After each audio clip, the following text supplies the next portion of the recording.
Santore kalau semono kira tresna karo aku. Mbok menawa wis kinodrat yen to kowe dadi bojoku, nyatane saiki kowe wis bisa urip barengan karo aku. Ya senajan to rikala semono kapeksa batinmu tresnani marang aku. Ning saiki tak jaluk aja nganti nggon tresna karo aku kuwi kambang-kambang. Tresnane aku sak wutuhe. Kaya rikala kowe tresnani kelawan si Kidang Wulo ya. Kakang Buto Sumpah. Nggih. Yen sampeyan kuwi tresna kalawan aku lan sing batin. Aku uga tresnani sampeyan lan batin. Iya. Kula sing tak jalan. Aja nganti pisan-pisan sampeyan kuwi gawe lara ning atiku. Ora. Mung kuwi tok. Saiki kowe cepak-cepak samu barang apa wae. Aku tak nyambut gawe ana sawah. Mbok menawa aku butuhke banyu, mbok aku butuhke apa wae, mengko kowe enggal susul sawah ya. Oh kaya ngono. Iku aku tak risik ukuran luwih dhisik ya, Kak. Yo aku ngosik. Ya. Aku mengko sumusul. Heeh. Yen kaya ngono ya kono ndang. Ora meneh tak jupe dhisik aku tak metu ngomong sing buri ya. Kaya ngono.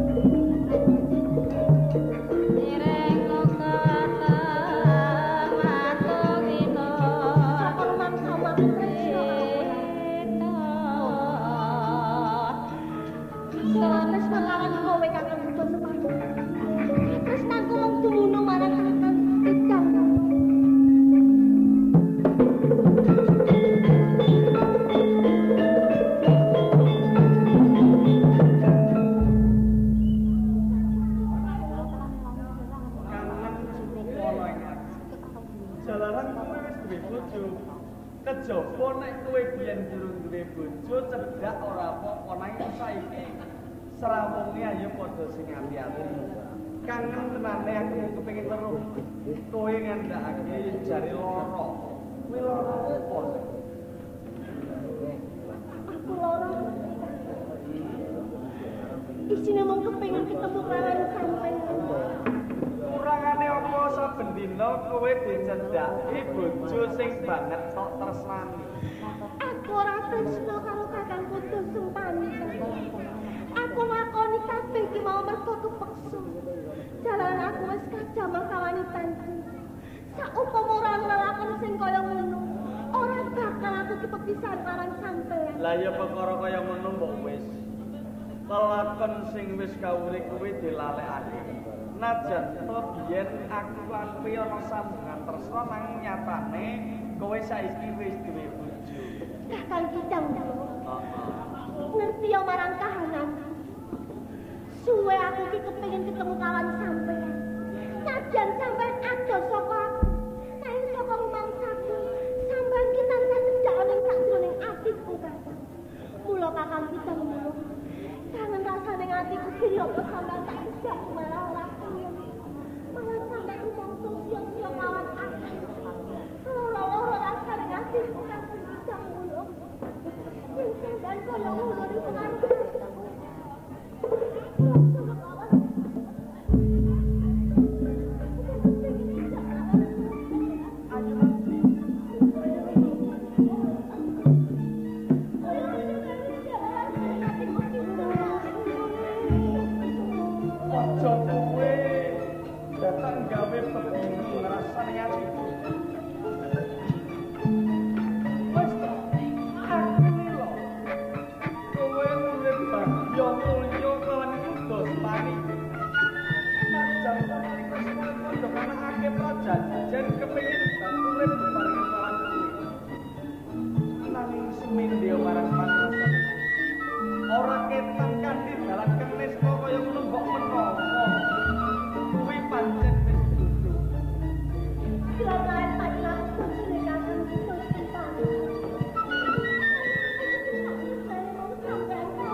Sumpah pun lan semono. Aku ngopo? Ora bakal ngancake sikilmu ana ing gunung ning nyatane. Sumpah moral buktine. Iya. Apa kono ku? Sumpah wong lanang, sumpah satya. Dosmani. Nalika semono pancen aku wis ngandhakake yen bakal ngancikake sikilku ana ing tlatah Gunung Bromo. Ning nyatane saiki aku mesake banget antuk pekabaran yen to Ayu Maruti lagi wae lara. Yen nganti aku ora bali, mengko yen ana apa-apa ora ngerti marang Ayu Maruti. Mula kang saka kuwi najan kaya ngopo kasiksa batinku aku mung pengen tilik lawan kowe saklara. kowe sing kasiksa batin isih kepengin tilik lawan Ayu Maruti, jalane kowe isih tresno. Senajan to nalika semono sumpah ora bakal ngancake sikilmu. Ning nyatane kowe sing kepengin tresnani kelawan si Ayu Maruti. Ngono yen sumpah mung sumpah palsu, ora bukti lan kowe Ayu Maruti. Nek nalika semono kowe ora nyilih talingane liyang.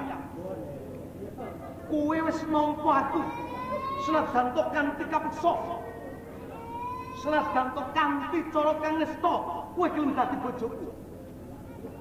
Nek nyatane saiki kowe nganggo cara dedepitan, kowe nganggo cara kang ala, kang supaya kowe bisa mancing kelawan si Kidang Kulung supaya teko nang omahmu. Lho kowe iki wong apa?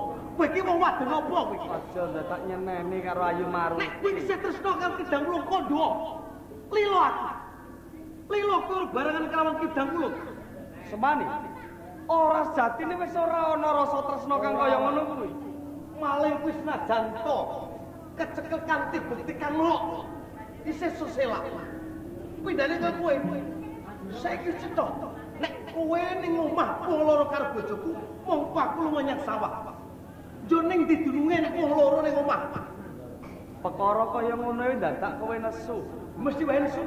Lara ngendi katimbang isih pacangan nedeng-nedenge tresna tak tinggal lunga njethok demeni ning dalan. Piye? Piye? Lara ngendi lagi pacangan durung kelakon diresmekake. Nedeng-nedengi tresna njur tak tinggal lunga katresnane njur tok senengi ning omah. Mati kowe kandhani. Lara ngendi yen ana lelakon kaya ngono kuwi? Padha larane. Nek nalika semono sing tumindake aku ning saiki tiba kok balen. Kowe sing tumindake kono aku bisa tau kon. Kowe mung saperlu males karo aku. Lelakon iki tenane kowe wis tak kalah-kalahi ora kena. Nganti banget yenmu ndak polo kelawan aku jane tumindakku ora padha kelawan kowe. Nek tumindakmu nesta ning satemene jane aku ora. Ngono? Wong lanang kuwi nek kebukten kaya piye wae isih selak, isih segara ning pengarepe kowe. Sono itu urusanmu. Ayo mati. Kowe wong wadon, kowe tak belani. Nek nalika semono kowe tak jamah mergo aku pengen bojo karo kowe.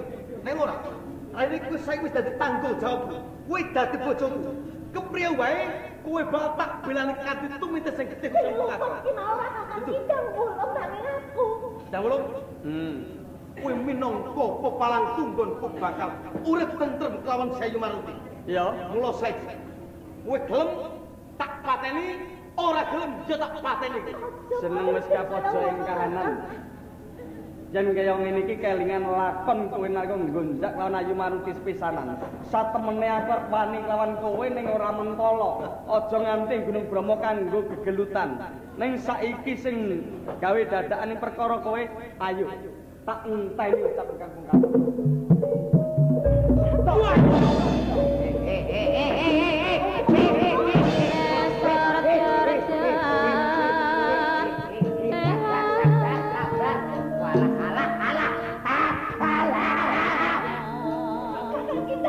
Sampeyan mulai yo ngono ra gelem ngandani sing apik.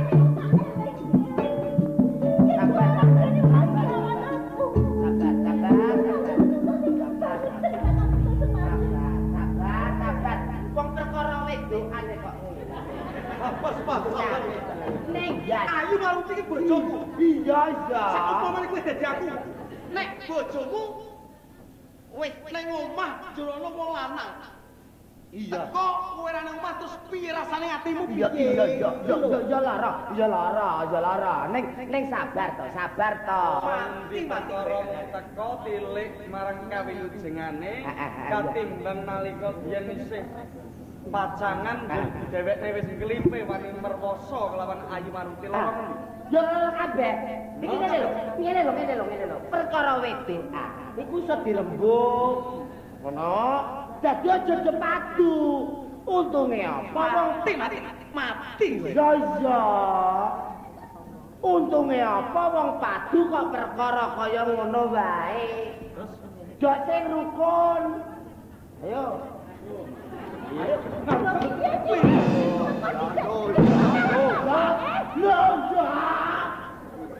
Kowe iki kok malah ngedu ta lek? Yo tukaran meneh. Sebelum bukunya ini sebelum bukunya. Tuwek dikandani perkara ngono kok ora iso. Yo mari. Ora kaya ngono iki satemene aku iki gelem ngalah. Lah iya ngalah. Wong sabar ki kekasihin Gusti. Ning kabeh mau dipojokake dening kudu semani. Lah ya kowe kudu sempati yo Sopo ngono. wong sing ora blapak. Iya. Aku malu iki bojoku. Tak tinggal ngene sawah jur digremeti karo kicang ulo. Sopo salah? Iya wis padha sabar kabeh. Sing penting ini lho, rukun. Perkara kene ditata. Yo. Ya.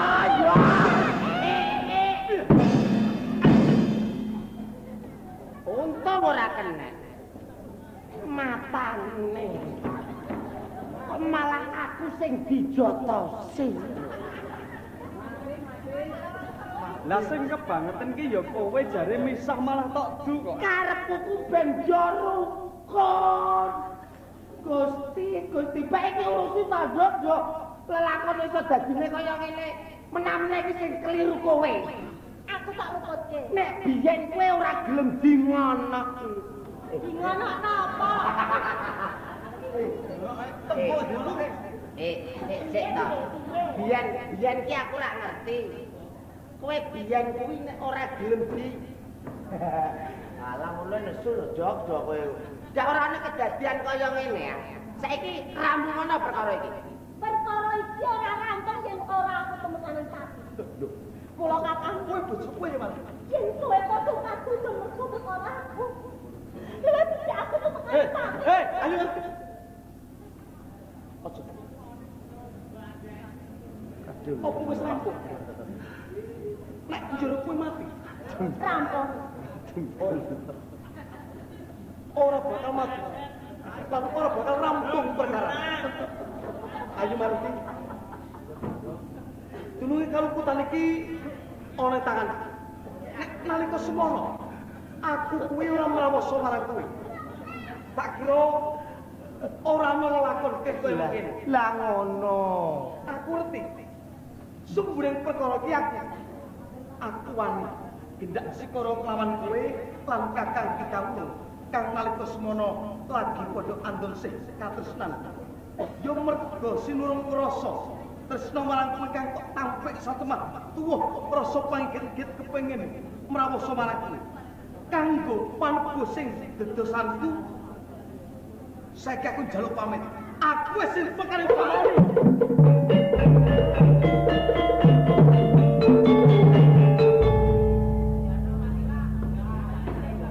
Kowe iki jane kepiye? Banget nggonmu neksa kelawan. Satemene ora kok teges baliku ki seneng kelawan Ayu Maruti ora. Umpama kaya ngono kowe ora luput. Jalaran kuwi bojomu. Yen dicedhake wong lanang liya njur kowe duwe rasa suja. Sing luput dudu kowe nanging aku. Gene ya Ayu Maruti kuwi wis dibojo kok ndadak nganti aku mlebu sing tanpa ana kowe. Katimbang kaya ngene iki mau tekaku ning omahmu njur ndadekake cengkahmu kelawan Ayu Maruti. Aku menungso sing ndedel dosa. Kebak ing duraka. Timbang urip ing jagat ing srawungan mung tansah gawe kisru ing liyan. Becik aku tumekaning pati.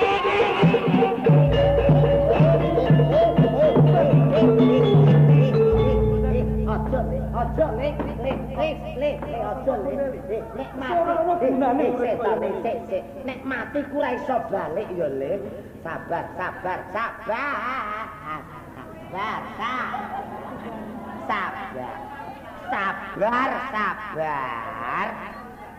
ana perkara iso ditata ana masalah kena dirembuk perkara wedokan ae kok mbok nggo paten-patenan kowe ya kaya ngono wong si Ayu Maruti iki wis ora dadi bojomu ya ora ketang biyen iki wis padha tresnane nanging wong wis dipek bojo wong liya ya aja mbok cedhaki meneh Lah kowe mau jare kongkon. Kabeh iki mau sing salah ora kok kowe le. Sing salah ora kok.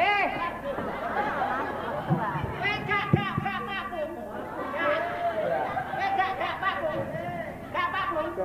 Aku Pak Bung dhewe.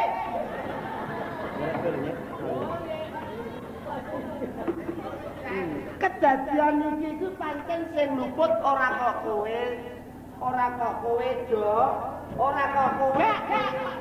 Gak Pak Bung matamu. Gak Iki lakone geger ra karuan ngene kok adus ae. Gak Pak Bung. Gak Pak Bung kenapa? Gak. Aku Pak Bung dhewe. Ngene belong iku.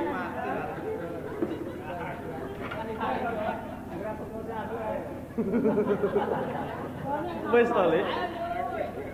Katimbang aku kuwi urip ya mung kaya ngene wae. Gak Pak Bung matamu. Gak.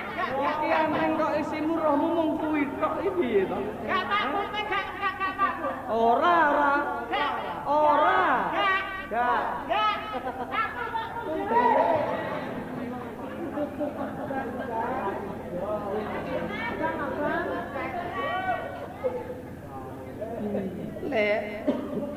Lek lan kowe sabar. Iya. Sabar. Lelakon iki pancen sing salah aku ora kowe. Kenapa aku wong tuwa kok ora iso kandhan-kandhan kowe? Perkara kaya ngono wae. Mulane kanthi kuwi le sepurane sing gedhe. Aku wong tuwa ora iso kandhan-kandhan kowe. Tinimbang urip kok kaya ngene, luwe becik sing mati. Wis to, Nek, aku sing mati. Ora apa-apa. Wis to, timbang lelakon kaya ngene, luwe aku sing mati. Kowe iki lan duwe perkara apa-apa sing gede. Aku karo kudu. Bapak mati wis Pak Bung. Urung Pak Bung mati. Gak Pak Bung gak. Sing duwe perkara ki aku karo kudu sempani kowe lan duwe perkara kok dadak arep mati. Kabeh kedadian iki kowe malah do pengen paten pinaten. Aja do mati dhisik. Tauluk do Pak Bung aja mati dhisik. Aku sing bar Pak Bung. Apa karo urusan wong wedok ora mikir kok do jero-jero. Iki sing salah ora kok kowe. Ora kowe. Lah sing salah. Sing salah iki aku mergo bar di Pak Bungi. No timbang kowe kudu mati ku sakake. Anak-anakmu jedo cilik-cilik. Nah aku gak apa-apa yen gak iso didik kowe nganti kedadian ngono iku salahku dhewe. Mergo aku bar Pak Bung kan nyebut gak iso metu. Wis gak masalah aku sing mati.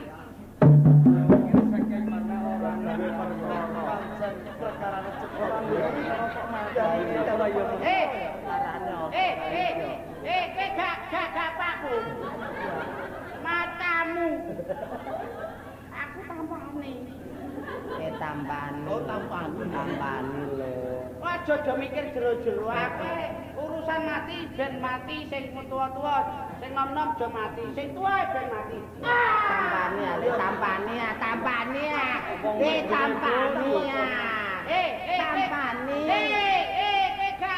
Pak Bung. Gak. Aku Pak Bung dhewe. Lah apa mbok buat? Aku sing nyoblos gak mbok tututi. Lah mati mbok ya wis nek pancen kowe pengen mati. Mati yo.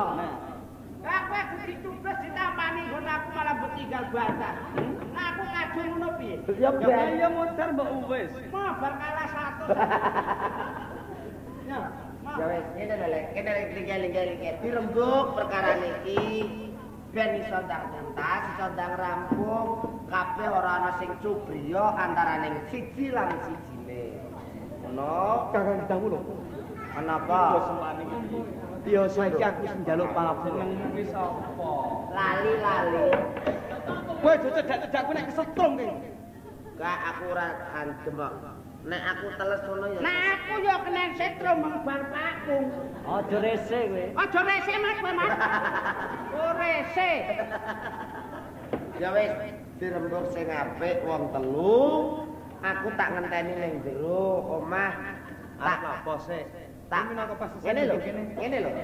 Tak gawekno wedang ben atimu dot ayem, engko nek wis karo ngombe wedang ra pikirmu dot tentrem. Dirembuk sing apik perkara kaya ngono. Kopi apa teh? Ya wis sembarang kok nek ana teh ya ditoni teh. Wong ancen ya sing metu teh botol terus dadi ya rada ngantuk sithik-sithik Ya malah. kopi sing anget-anget kuwi. Ya, saiki saiki dene wae dadi rembug sing genah. Aku tak ngetukno lekku ngombe teh botol. Lho jarene kowe arep gawe kopi. Ya wis kopi engko tak gawekno ben rada ora ngantukne lho, Lek. Ya, wis kena dirembug. Kakek kita. Iya.